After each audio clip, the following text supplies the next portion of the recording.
The lore of the Intruder grows ever more mysterious as the story continues, from the house where it all started all the way to the build-up leading up to the finale. This is the story of Roblox's The Intruder, Part 1.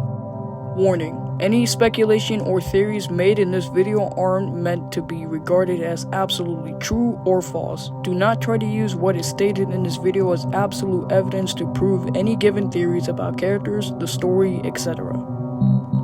Please understand that this video will try to be the most up-to-date explanation of the Intruder story. Please also understand that not everyone has the same beliefs and may disagree here and there, so don't hate on them for not agreeing.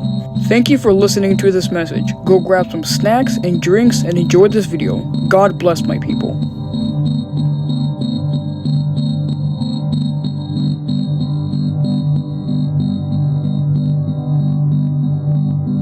The time period set for the Intruder is unknown as of now. Based on some dates given, we can create a reasonable range of time.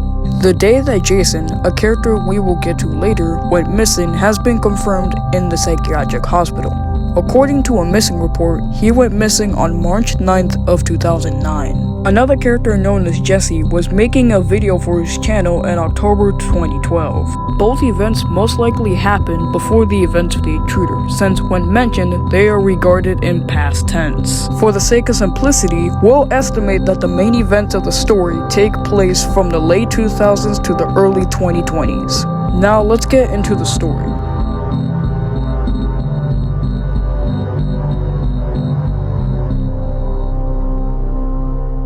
A boy named Jason went missing on March 9th, 2009. According to his father, he was last seen going to his friend's house and had been missing for 6 hours. He was also described as having a green hoodie and blue sweatpants. Jason ends up going through a forest and into a cave, eventually ending up in the Intruder's hideout. The Intruder sees him and begins to question him. The Intruder then realizes he's Jason from TV and says he can't release witnesses and to sit tight while he prepares for them to have fun. Please remember the witnesses part, as that will become important later on. As the Intruder goes back in his room, Jason goes deeper in the cave. The Intruder comes back only to see Jason missing and gets angry. He proceeds to chase him until eventually end up way deeper in the cave system. The Intruder manages to find Jason and ends up killing him.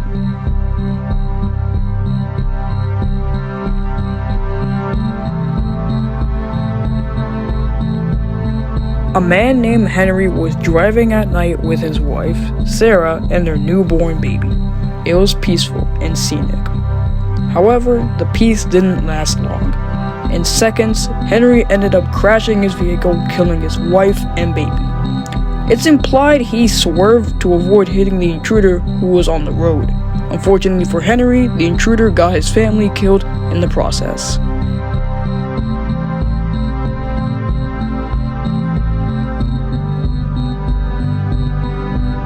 Sometime after, a tape shows a man monologuing about how he begins to hallucinate things and consults a therapist.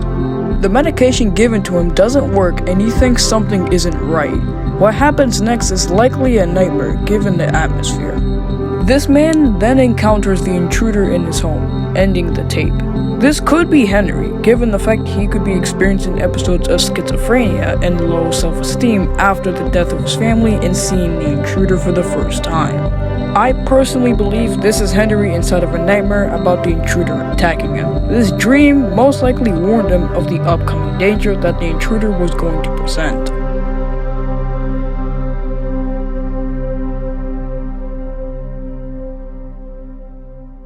An unknown character is sitting in the room recording a tape about how the Intruder is stalking them. Soon enough, they hear their mother come home from presumably hitting up the casino. They walk down the stairs only to realize that it was just the Intruder impersonating their mother.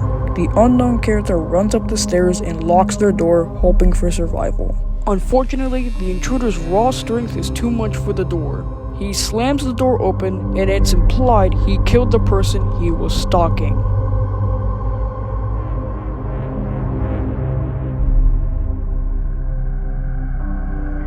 On one calm night inside of a house, a phone rings. The phone delivers a message sent out by the police department that an intruder is on the loose.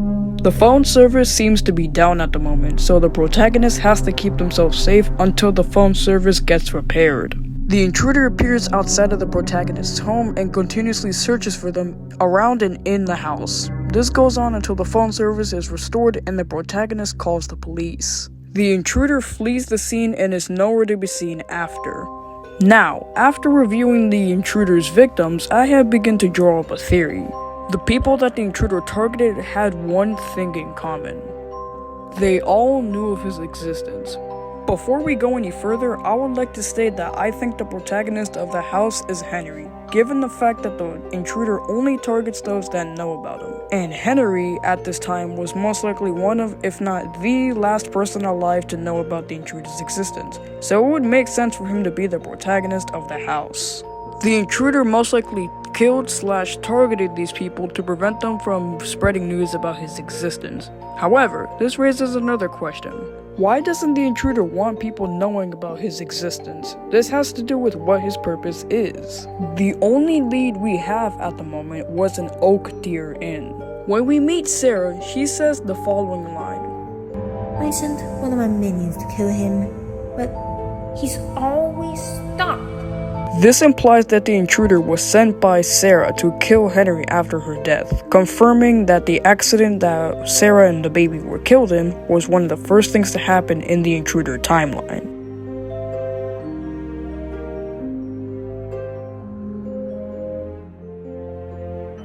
Sometime after the events of the house, Henry works as a mall security guard. One night, he's getting ready for a 7-hour shift when a message plays on his phone, telling him his shift has begun. When the message is nearly finished, the service IP says no service is currently available. When Henry looks at the cameras, he realizes that the intruder is hunting him once again. He survives the night and goes into an interrogation room with an officer. From the conversation, we learn that the intruder and others like him are named shapeshifters. The officer says they gotten reports on them previously, implying it wasn't just Henry who was targeted. Henry then states that the intruder impersonated people he knew, implying those people were killed in order to try and lure Henry to himself. This obviously ended up failing, seeing as Henry is still alive. The officer then states there's a connection and says that the young boy who went missing sometime before this, most likely referring to Jason, was taken away by the intruder. The intruder later called the police department, taunting them while impersonating Jason. Henry then asks if the intruder can be killed, and the officer replies by saying the only way to stay safe from an intruder is to call the authorities and wait until help arrives.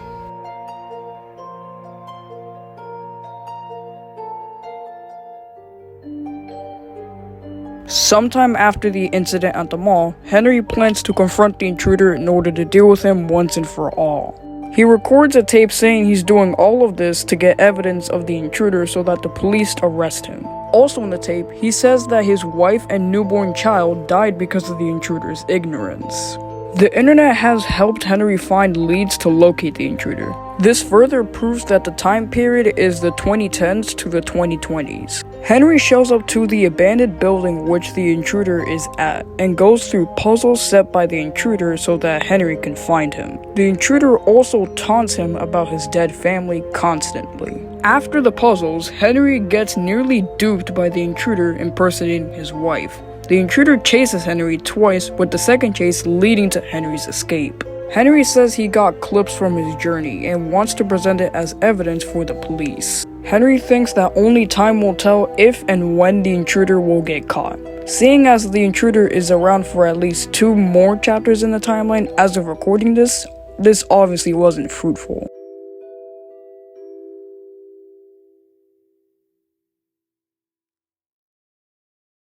Henry ends up being part of a mining team sent to an underground mineshaft to manage 5 generators to power explosives to blow up the place. It's implied by the first line of the opening dialogue that Henry isn't alone and is accompanied by other people.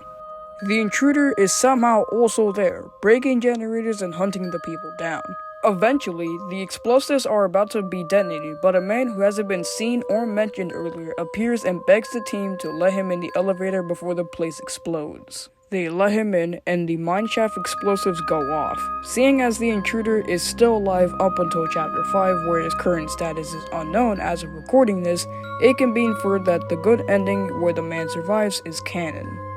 This is because we had never seen this man, and since the intruder can shapeshift into humans, this is likely the intruder in disguise. However, as much as I would love to continue delving into the lore of the intruder, this is the end of part 1. Part 2 will be focused on the psychiatric hospital, Satan's Lodge, Oak Deer Inn, subway station, and the true end. Until next time, my friends.